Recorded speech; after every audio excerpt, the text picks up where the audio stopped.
Hey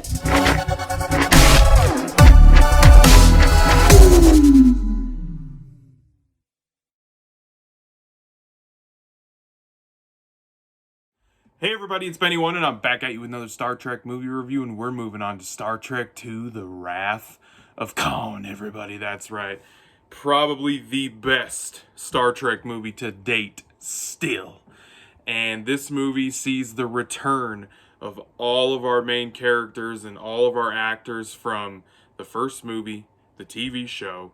We get Kirk, we get Spock, we get McCoy, we get Chekhov, we get Uhura, everybody, Scotty, everybody. They're all back, everybody. They're all back in this movie. And this movie is directed by Nicholas Meyer, everyone.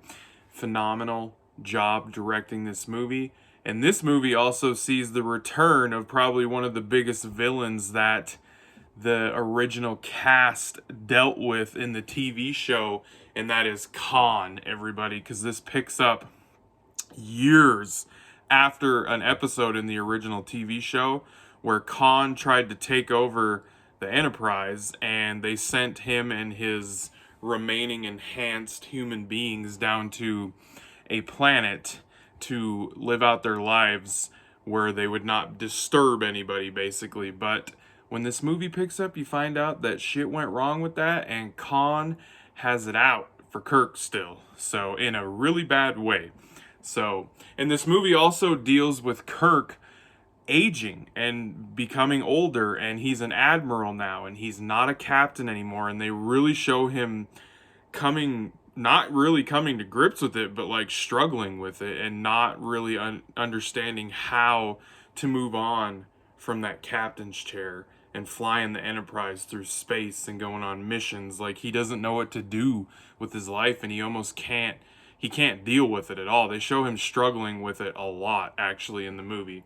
And the awesome thing about this movie is this movie is a perfect, like, mixture of plot and character development. And there's these themes in the movie of, like, Kirk dealing with loss and finally losing for the first time, and like, because he's been so successful in his career, and that whole theme of Kirk dealing with not being a captain anymore, and he's aging, and he's basically starting to not be useful as a captain or being able to fly a ship anymore, even though he does get to take over the Enterprise and become the captain again in this movie. But the themes in the movie are just awesome, and the character development, great. I would say that Kirk and Spock this is probably the best that Nimoy and Shatner did with those two characters in the TV show and any of the movies that they were in. Like, they bring their A+ game in this movie, people, especially towards the end of the movie with the scene between him and Spock, where Spock unfortunately meets his demise because he saved the ship. That shit right there, man, great acting between those two. Great acting. And the end space battle in this movie, when they're in that freaking nebula, that space battle is awesome. I think it's one of the best cinematic space battles in a movie to date. They crafted that so well. I love it. Like, their sensors, their shields, and all that shit are on the Reliant and the Enterprise, because Khan and his people are on the Reliant, and then you got Kirk and everybody on the Enterprise, and none of their shit's working, so they're just basically using their wits and their skills, and it's just awesome. It was crafted and put together so well, and the visuals in the movie for when the movie came out, I think they're awesome in this movie. Like, when they show the Enterprise jump into warp speed and everything, I think it looks awesome in this movie compared to the first one. The first one, it looked kind of shitty, to tell you the truth, but they fixed it in this one. The uniforms in this movie, they nailed the uniforms in this movie. Everyone basically is wearing the same uniform, but like the little things on the shoulder are different for your position on the ship and everything. So yeah, the uniforms are great. The score from James Horner, awesome score. Awesome score. I love the freaking music in this movie. It's perfect. for what's going on. And the whole premise of the movie is Starfleet has been working with this scientist group company, and they're developing this thing called Genesis, and it's basically a way to turn a giant rock in space, basically like a moon or something, like a planet that's like a moon.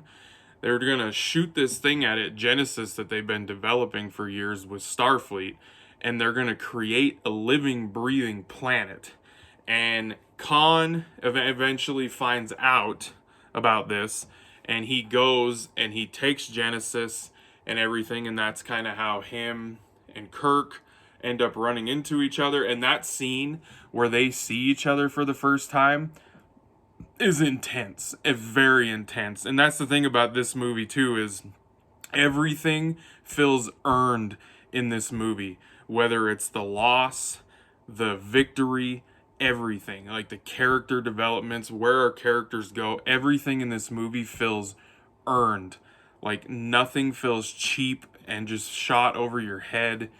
This is a phenomenal movie. I would say you don't even need to be a Star Trek fan to enjoy this movie. Obviously, you need to know who the characters are to understand the story and probably enjoy it a little more.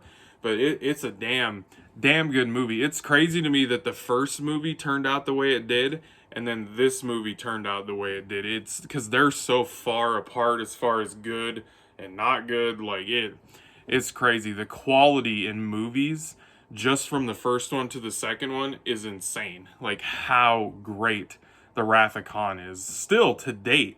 It's one of the best. I think it is the best Star Trek movie, but it's an amazing film, people. Amazing film. So yeah, I'm giving the Wrath of Khan a 10 out of 10. I really think it's a awesome movie. It's a great Star Trek movie. Most Star Trek fans pretty much agree with this one, that it is the best Star Trek movie that has ever been made still to date, everybody. So a 10 out of 10 for the Wrath of Khan, everybody. And I hope you guys enjoyed the review. Thank you for watching, and I'll be catching you on the tube later, because I have spoken.